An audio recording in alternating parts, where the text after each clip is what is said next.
Hey guys, welcome to another episode of TFL Today. And Nathan, today is a subject that is near and dear to both of our hearts. Yeah, we were wondering, what is the most off-road worthy car company? Now, we're not talking about a single car. We're not talking about just a Jeep. We're not talking about just a Toyota pickup or whatever. We're talking about a car company. So we're going to let us know and we'll actually mention you.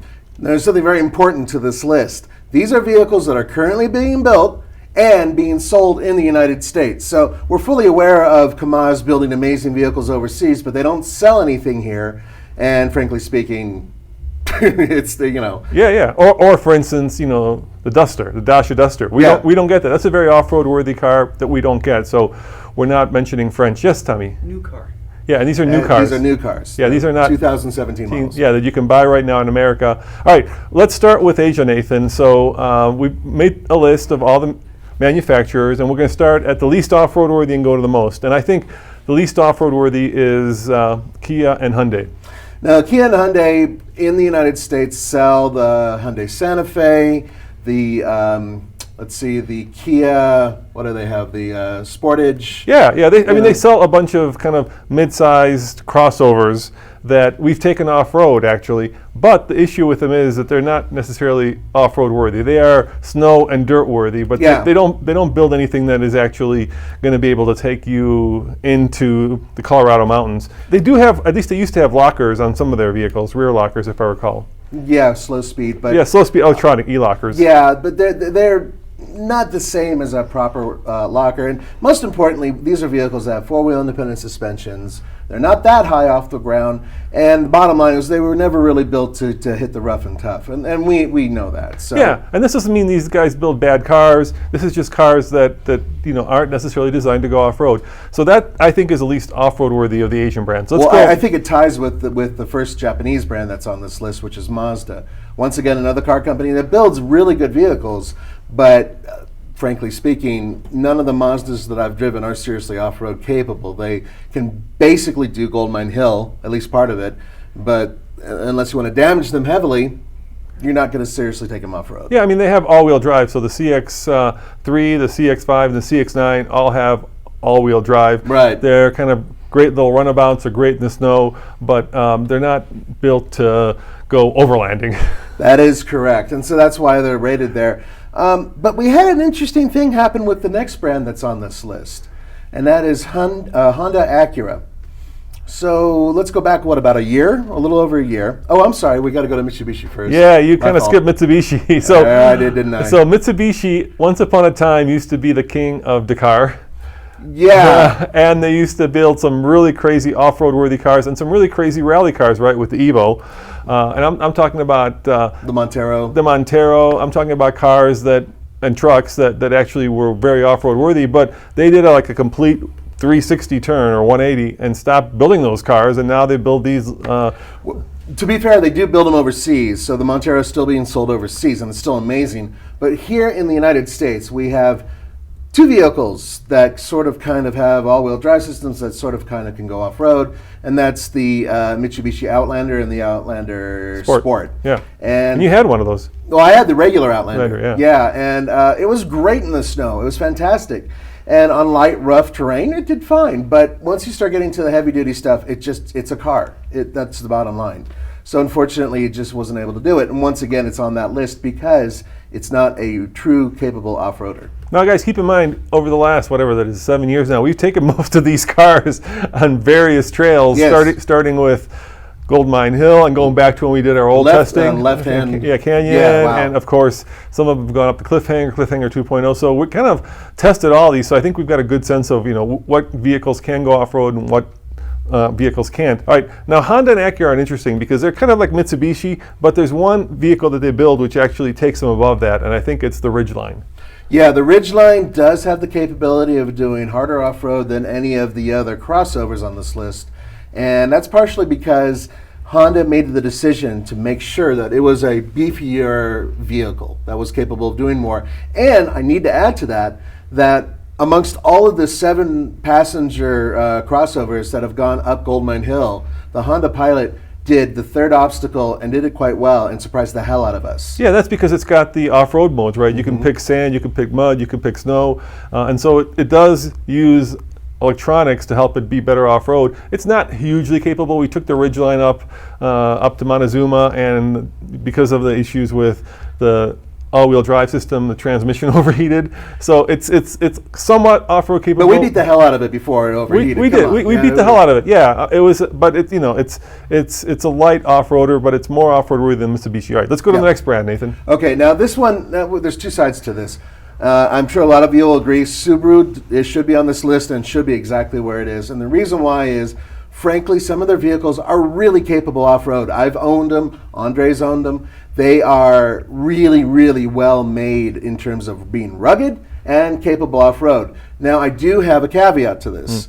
There's two. One, we haven't driven one recently. It's currently, we're on hiatus with Subaru.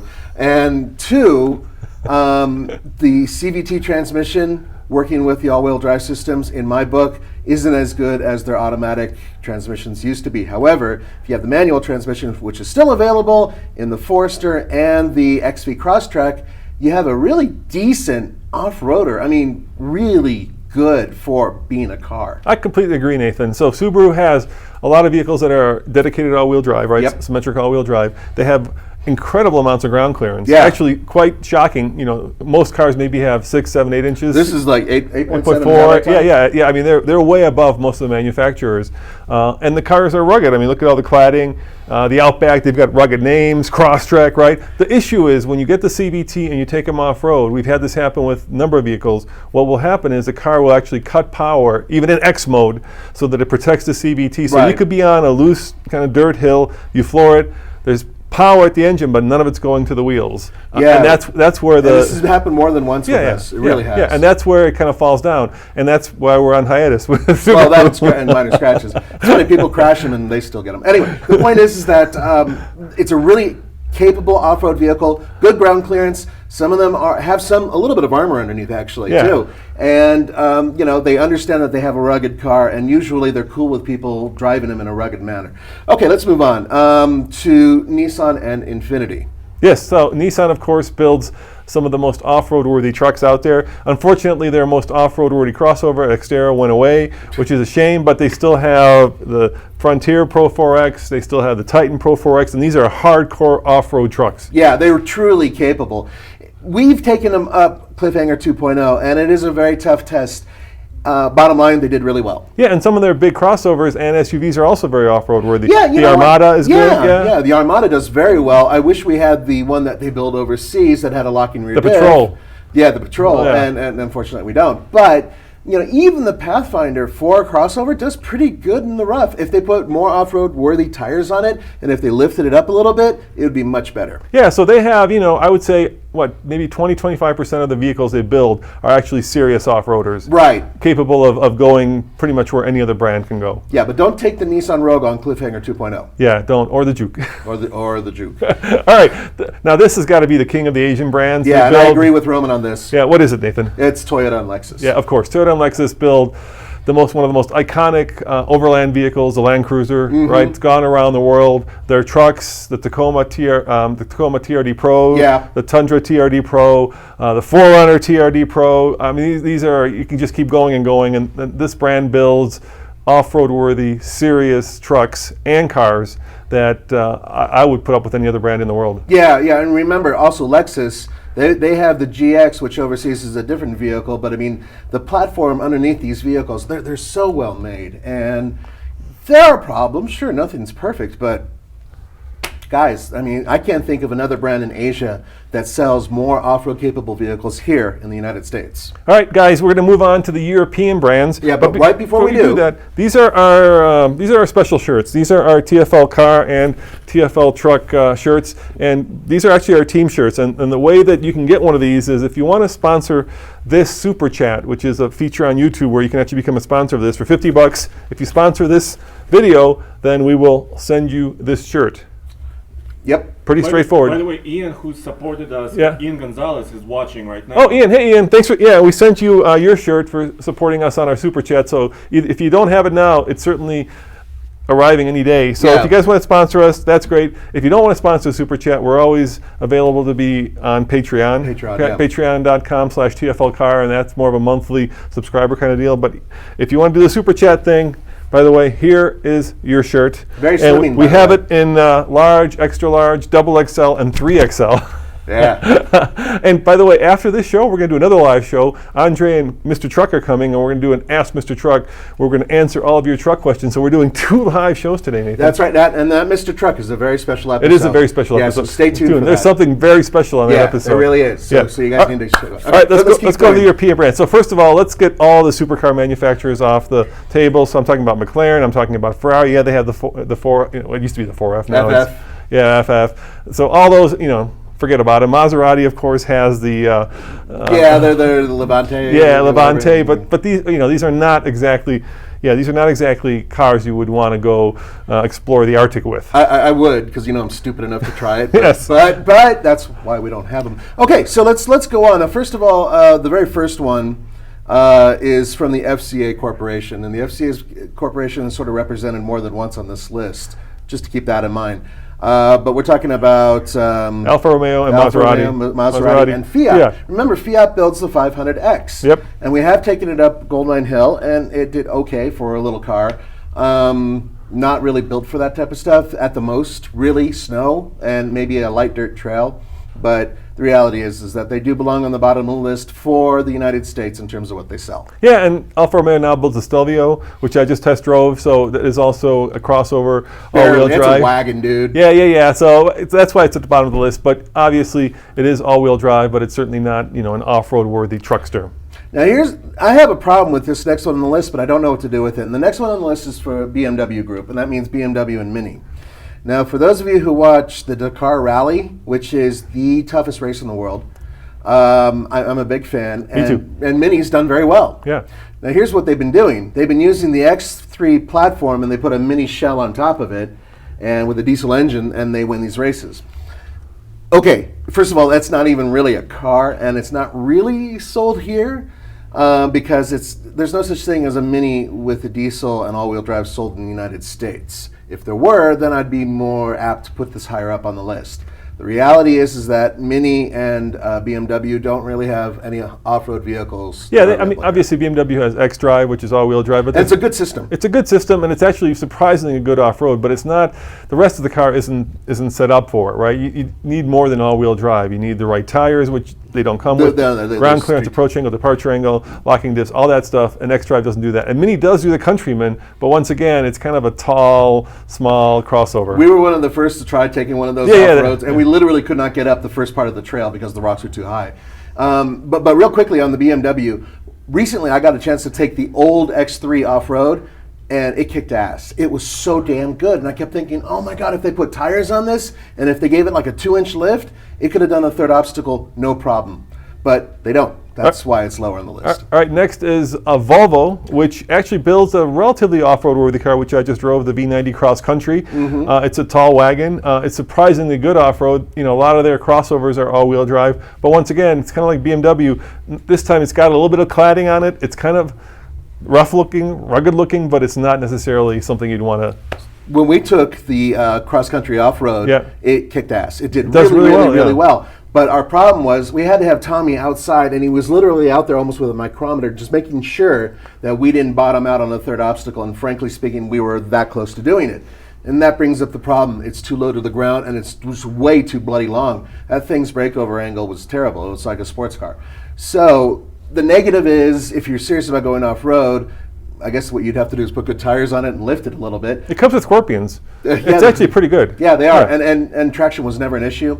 The bottom line is that, ground clearance was the issue. All right, next is the Volkswagen Group, and that encompasses a lot of brands. It does. And specifically the most off-road worthy of those. Of course, there's a Bentley Bentayga, which I took off-road, but no one's going to take a $250,000 car off-road, at least not. But if you do, it's really good off-road, and Roman's proof of that. The most off-road worthy car that the group builds, I think, is the Touareg, which they're no longer selling in the United States as of next year. Yeah. But that and the Porsche version of it Yeah. the Cayenne are extremely off-road worthy. We took the Cayenne off-road, and it blew my mind how good it is. I mean, especially the first gen is really good. And of course, Volkswagen also builds the is it Alltrack? Yeah, the little kind of lifted station wagon. That was really good. Yeah, that was really good. So these are kind of semi off-road worthy cars. So it's kind of the kind of car that you could probably take to a good trailhead, and then once you're at the serious part, you leave it there and you go and get into your Honda Pioneer, which is back there, right? Yeah, which you would not be able to tow, by the way, with the.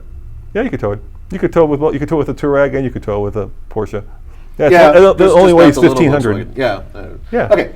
But yeah, and that's true. Volkswagen overseas builds some really good off-roaders. It's just, unfortunately, we don't get them. All right, next.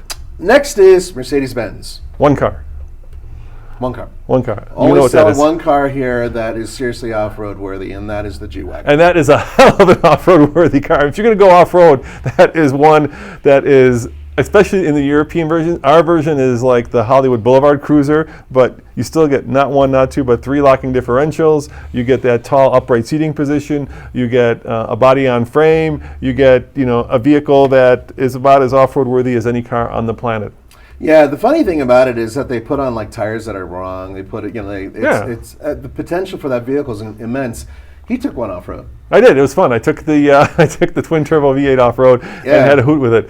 The tires were absolutely wrong, and the Mercedes people weren't happy because I got it dirty. Yeah, you got it dirty. Yeah, but let's move on to what we all know is the top brand in Europe, and possibly all over the world for off road vehicles, and that is Land Rover, Range Rover. Yeah, Land Rover, Range Rover started as an off-road brand, following in the footsteps of Jeep, and they've maintained that throughout their lineup. There is a chink in their armor, and that is that their most off-road worthy vehicle, the Defender, right now is on hiatus, we hope.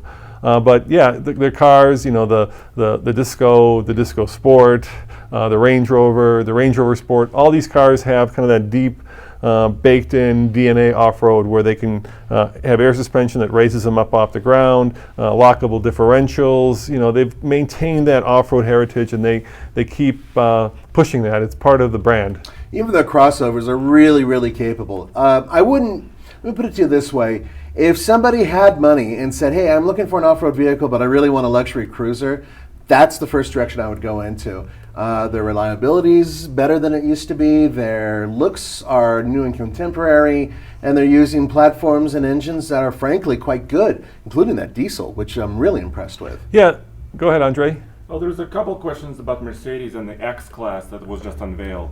The pickup truck. We don't get it.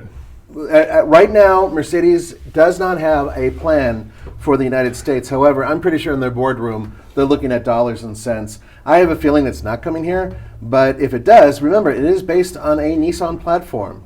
And of course the Unimog, which is another one. Yeah, the Unimog, which you can get the old ones. Unfortunately, the new one, if they sold the new one in the United States, it would be on the very top of our list. That thing's a beast. Yeah, it's definitely a game changer, but we don't get it. And we'll get to the Ram really soon. Yeah, the Ram's coming up on the next list. And of course, I think we're done with the European brands, Nathan. Yep. All right. By the way, with Land Rover, Range Rover, we forgot to mention Jaguar, and they now have a crossover. The F-Pace.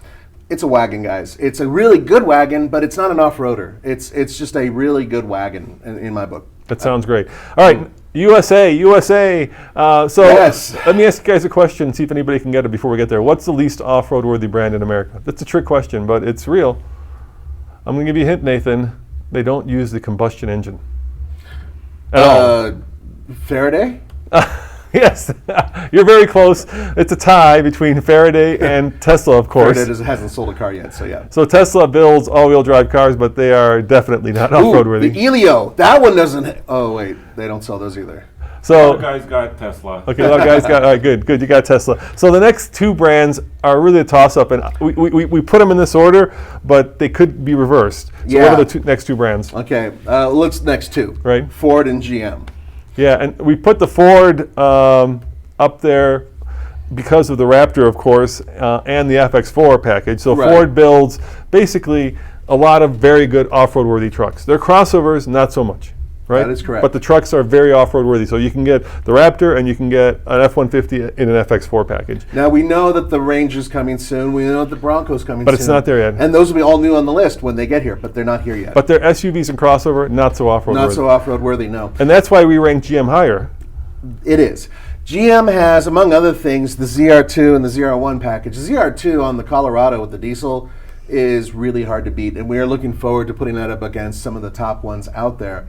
It's really good. Yeah, and they have the Z71 package, which you can get on a lot of their trucks. That's right. So I think they have kind of a broader and more depth of off-road worthy vehicles than Ford does. Of course, you know, some of their brands like Cadillac don't do much, right? Please. but neither does Lincoln. Yeah. Yeah, as far as we haven't driven the new Lincoln yet, so who knows? Buick doesn't do much, even though Buick does have that new All-Terrain X. Yes. So that's We'll see if that a happens. tall wagon. So for that reason, we rank GM just a little bit higher because you can get the Z71 package in more of their trucks than the FX4 package. You know, the Raptor and the ZR2 are kind of at the same level.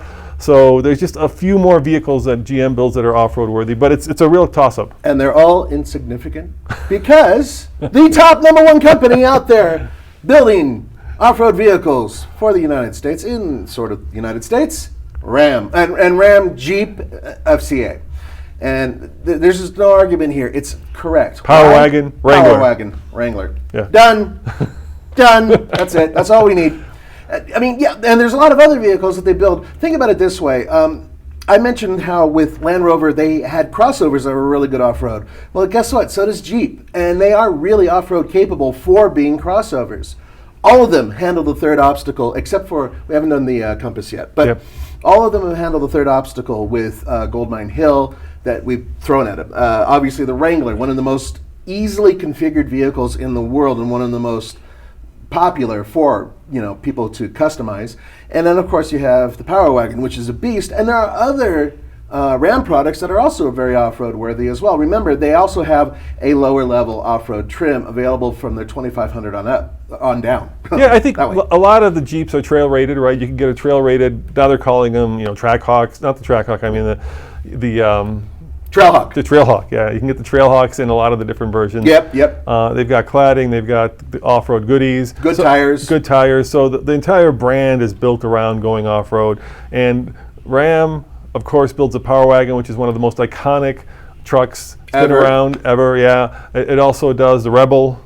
Yeah, and that actually the Rebel, Andre and I have taken that thing off-road in Arizona more than once, and we beat the crap out of it and did really well. It is a good truck. No, it's not quite at the level of the Raptor, but it's still a really good truck. So if you take that and then you take the Power Wagon and all the other vehicles that they build, yeah, it's hard to argue with the amount of vehicles that are built through FCA that they build basically the most off-road worthy vehicles sold in the United States. All right, now, yes, Andre? There are a few comments. Obviously, there's Hi. a lot of comments being Yeah. Strange. generated. Yeah, of course, comments. First, Ford is coming out with an Expedition FX4. So Not some out. people are saying It's not out yet, guys. We haven't driven it, so we can't.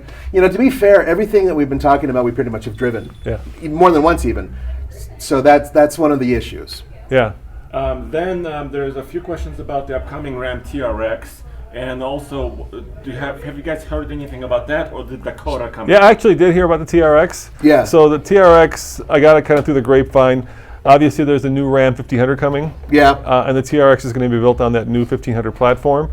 So don't look for a TRX until the new 1500. I'm thinking 3 years, maybe Yeah, two. Exactly, 2-3 years Yeah. at best. I think it's a go, but it's not going to be a go because they're not going to want to take the spotlight off the new, the new mid-size, Yeah, absolutely. the new half-ton. That new half tons. Yeah, we haven't had our coffee or tea yet. But the thing is, keep this in mind.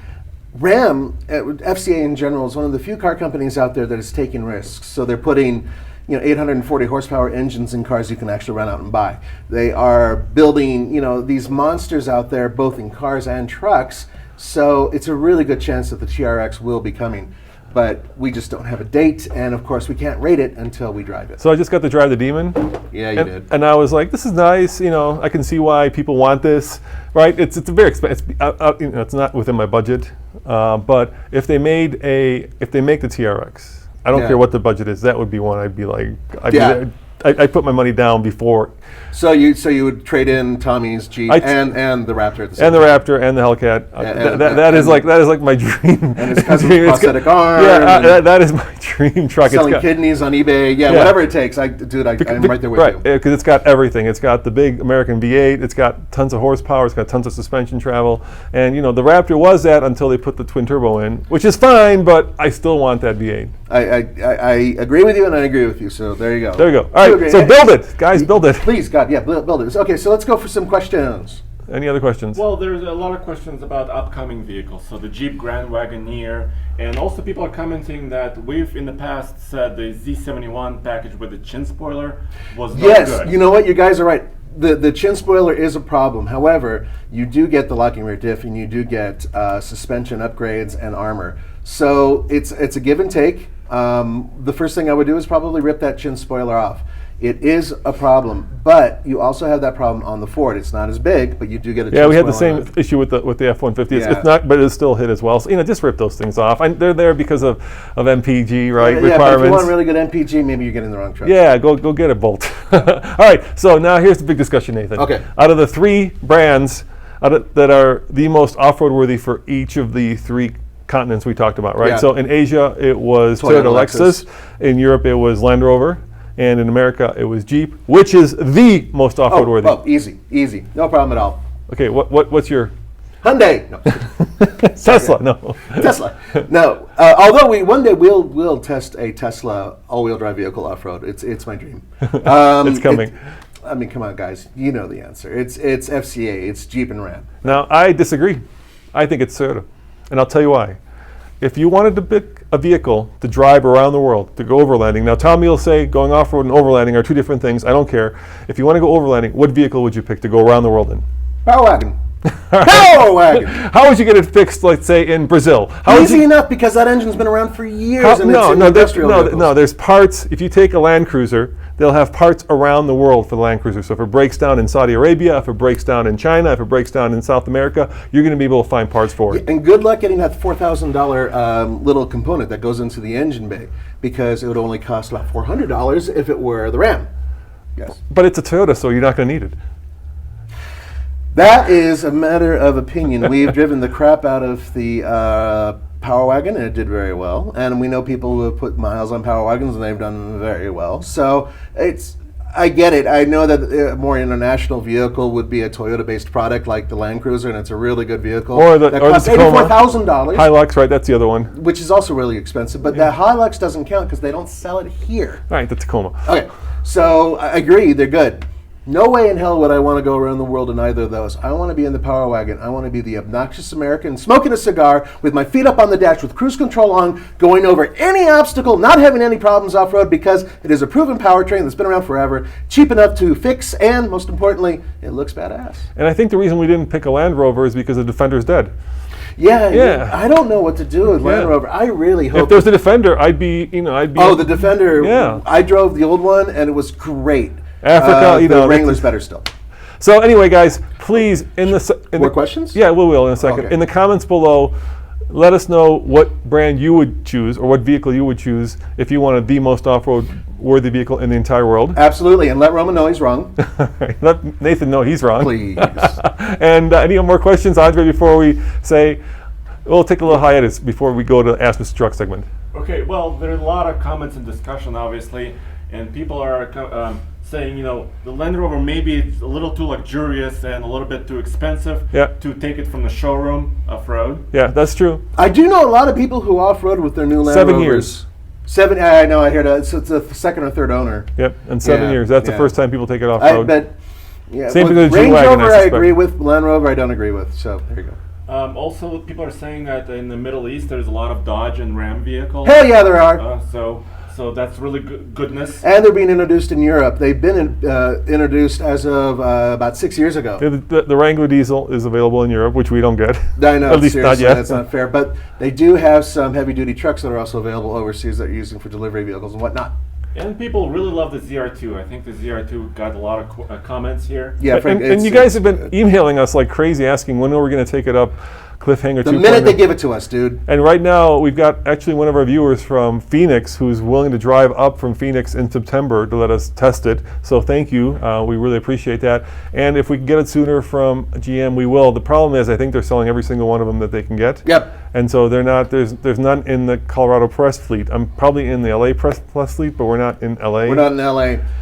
By the way, if you guys really want to take your vehicles here and go off-roading, we could use a few new Subarus as well, so go ahead and bring those up as well. Yeah, but we're not responsible. We're not responsible. Bring your own video camera, sign a release, and we're good. We've got a lot of questions, and this keeps coming back and forth about V8 Turbo Raptor. V8 Turbo Raptor is never going to happen. Is something that has been floating around as a potential. Well, they build the Velociraptor or whatever, and that's like a I was just one. with Ford. We were talking about the new 2018. There's not a whiff of mention of any turbocharged 5 liter. Nothing. I think Ford is pretty focused on bringing that 3 liter diesel. I think that's really what's going to be. But I don't think you're going to see that in the Raptor. No. But I think that's really their focus. Yeah. So I think that may be one of those rumors that may come true at some point, but probably a lot longer than you think. Indeed, and the bottom line is that they've been working so hard to make the twin turbocharged V6 work in the Raptor, and it is one of the fastest vehicles we've tested. You know how long we've been talking about the Ranger? It's the same thing, right? We've been talking, 3 years ago, people were like, the Ranger's coming, the Ranger's coming. Where is it, guys? Where is it? Yeah, it's coming, but don't hold your breath. Yeah. So once again, we didn't give away a shirt, but in the next 10 minutes, we're going to go live again with an Ask Mr. Truck. So we'll be doing the same giveaway if anybody's interested in actually sponsoring the Super Chat. Guys, thank you very much for watching. Thank you for the lively discussion. This was a lot of fun, Nathan. That's right. Now, one more thing. This will turn into a regular video in just a little bit. If you have comments, we're going to try to read through them and maybe answer a couple as well. So we'll see you then. Yeah, we always try to engage as much as possible with you guys. As always, this is Roman. And Nathan. Saying thanks for watching, and check out TFL Car and, of course, TFL Truck for more news, views, and, of course, real-world reviews. Toyota.